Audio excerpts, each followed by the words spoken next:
Can you explain exactly how the reverse carry trade helps XRP go up in price? High level, I call it the domino theory. I put it out 18 months ago. The Bank of Japan raises interest rates aggressively because of oil, I think is going to spike, and it's going to cause them to have to because of the inflation in their economy. That causes their bond rates to rise to the point where it's more advantageous to hold their own debt than US debt. So $1.2 to $1.6 trillion of US treasuries flows onto the market. Luckily, this didn't happen last year and they were able to stall it. Now that we have the stable coin or the Genius bill that's been passed here in the US, we have enough demand to be able to soak up those treasuries for the issuance of stable coins. Bank of America, Citi, Goldman, all the big boys will soak up those treasuries, stabilize the bond market, but that doesn't help stocks.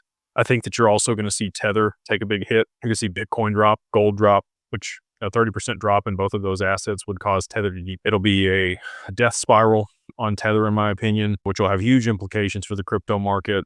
They'll roll the BlackRock XRP ETF alongside the other ETFs. It'll hit a supply shock crisis moment where they've eaten all the XRP off of the exchanges or all off of the OTC desk and the dark pools.